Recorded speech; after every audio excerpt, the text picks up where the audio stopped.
everyone, it's Michelle here from Nutrition Innovated, and today I want to talk to you about the topic of guilt and why we feel guilty when we eat particular foods. So eating should always be a very happy and pleasant experience. When we start to feel guilty around eating particular foods, it can make this experience very unpleasant. And the more frequently we feel guilty about eating, the more unpleasant eating experiences we develop, and this can really affect our relationship with food. So why do we feel guilty about eating? Guilt is a psychological effect of deprivation. When we deprive ourselves of something, it makes that something extra special.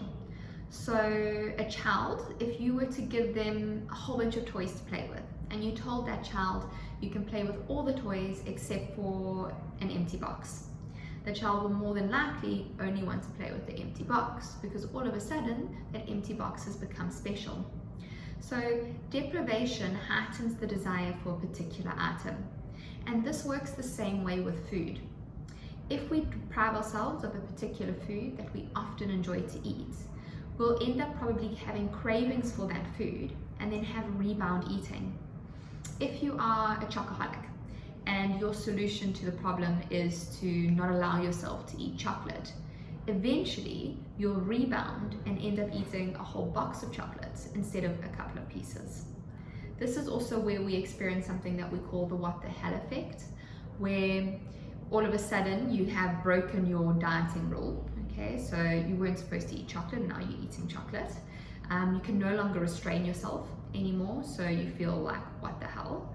And you end up eating the entire slab or the entire box instead of maybe one or two pieces that you thought you were going to eat. Then often, because of this, you'll start to feel very, very guilty around eating that food. You'll also probably swear that you never want to eat chocolate again. And then you'll also probably end up compensating by either under eating later or telling yourself you're going to start your diet again on Monday. So if we think of it this way, if we deprive ourselves of a food, it makes that food more seductive. And then when we do eat that food, we feel guilty about eating the food. And the guiltier we feel, the more food we probably end up eating. This is where guilt and deprivation work together like a seesaw. So if you have deprivation here and guilt here, the more you deprive yourself and the more deprivation goes up, so do the feelings of guilt go down, until we get to a point where our guilt is really, really low and we've deprived ourselves quite a lot. Here, we probably feel we've been really, really good, we haven't been eating any of the bad foods, so we feel like we could probably allow ourselves to indulge in something that's been forbidden. So then you start to eat this forbidden food, and as you eat it, your guilt starts to increase. And because of things like the what the hell effects, you eat more and more and more of the food, and you feel guilty and guilty and guiltier, and so deprivation goes down. Then you get to a point where you decide, okay, you're going to compensate for this behavior by restricting again, so you deprive yourself, and so the seesaw starts again. And it carries on like that. And the only way to get off of the seesaw is to let go of deprivation, which means that you need to let go of restricting yourself from particular foods. And this is something that we call unconditional permission to eat. To give yourself unconditional permission to eat means that you no longer have a good or a bad food. You see foods as equal. No food is negative or positive. You also allow yourself to eat the foods that you really want. A lot of us will, go for the sugar-free, low-energy, everything-free, healthier alternative, but really that's just another form of restriction.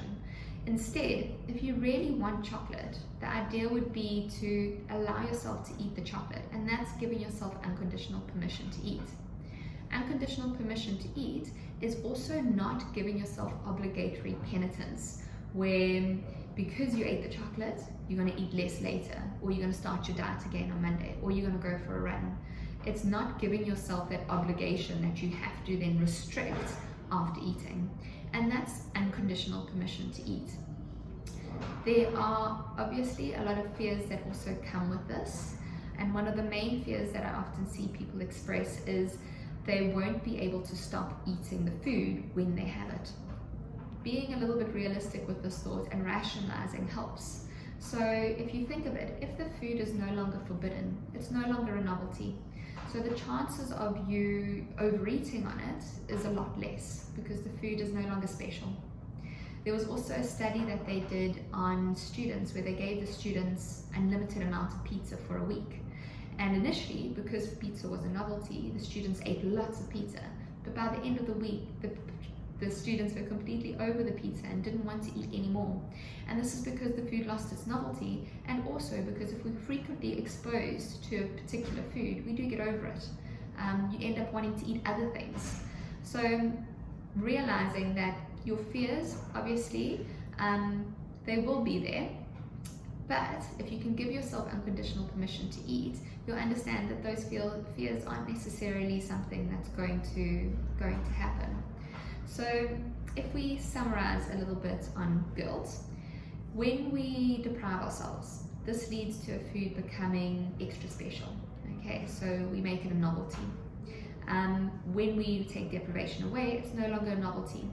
And when we feel guilty about eating those particular foods that have been extra special, once they're no longer special anymore, the guilt goes away. So that's the key way of making a food or guilt-free eating, is to try and remove the deprivation and remove the novelty of the food. With that, we give ourselves unconditional permission to eat, and we can form better relationships with food because we'll have better eating experiences. I hope that helped, and I hope that was informative. If you have any questions or anything that you want to ask about, us at Nutrition Innovated are happy to help.